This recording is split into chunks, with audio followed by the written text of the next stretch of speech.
акыркы чек арадагы болуп аткан кырдаал боюнча токтоло кетсеңиз. Бүгүнкү кырдаал кыргыз тажик чек арасындагы оор болуп турат азыркыга чейин. Кече күнү жолугушууда сүйлөшкөндө саат 10дон баштап туруп бүт чек арадагы атышууларды токтотуу боюнча сүйлөшкөнбүз. Жакшы түнү менен атышуулар токтолуп, атышуулар болгон жок. Бирок тилекке каршы бүгүн эрте менен атышуулар дагы башталып кетти. Азыркыга чейин кээ бир жерлерде атышуулар болуп жатат. Азыркы күндө Сагдуу областы менен түзүлгөн комиссия биргеликте иштеп жатабыз. Бүгүн биз Сагдуу областынын губернатору менен жолугушуп, ошол жерде кайсыл жерде атышуулар болуп жатат, ошол жердеги техникаларды алып чыгуу боюнча жана чек арачылар дагы топтолуп туруп заставага келип турсун, чек арада эч ким болбосун деп дагы ушундай ар кандай ыкмалар менен сүйлөшүп атабыз. Бирок сүйлөшүүлөрдүн жыйынтыгы жакшы болбой калып атат. Анткени ар кандай коңшу өлкөдөн күчтөр келип калыптыр дагы токтотпой, аларга дагы баш ийбей, мындай атышуулар дагы болуп кетип жатат да. Буну биз коңшу өлкөлөрдүн өкүлдөрүнө дагы айттык.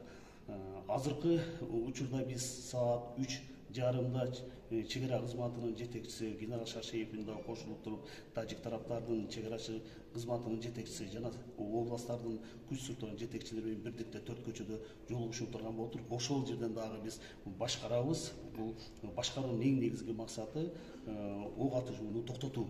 Ошол болуп турат. Андан тышкары азыр эвакуация болгондор боюнча мен телефондор менен ошол жердеги айыл өкмөттөр менен лидерлери менен дагы сүйлөштүм. Азыр Баткен областына гуманитардык жардамдар дагы келип жатат. Биздин өзүбүздүн резервдер дагы азыр ошо айылдарга машиналарга салып, жоопкерчиликтүү адамдар менен жиберип жатабыз. Атайын эвакуация болгондор боюнча түзүлгөн топ уюштурулган, ошол топ аягына чейин бул кишилер менен тыгыз иштешет. Аксай айылы боюнча түнү менен биздин өзүбүздүн подразделенияларыбыз иштешкен. Азыр Аксай толугу менен эле бизде элдер ал жерге кирип жатат. Аксайда биздин аскер кызматкерлер дагы ошол жерде.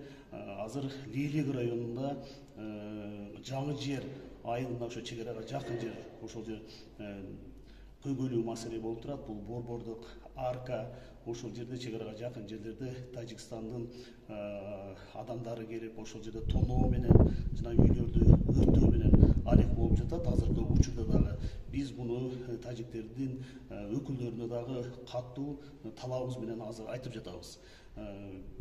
Бүгүн биз ушул күндүн аягына чейин тажик делегациялары менен ок атууну аягына чейин токтотуп, техникаларды чек арадан алып кетүүнү биз азыр ушул багытта иштеп жатабыз. Ошону менен бирге Лейлек районундагы жаңы жер айылына дагы биз күч структураларды киргизишибиз керек. Азыр конкреттүү кайсы айылдарда кагылышуу болуп атат? Азыркы учурда атышуулар болуп кетип жатат. Мына бүгүн эрте менен эле Карабакта, Лаккан жактан болду. Андан тышкары Достук айылында дагы ушундай маалыматтар болду, атышуулар 4 көчөдө болду. Көк Ташта дагы ушундай атышуулар болду.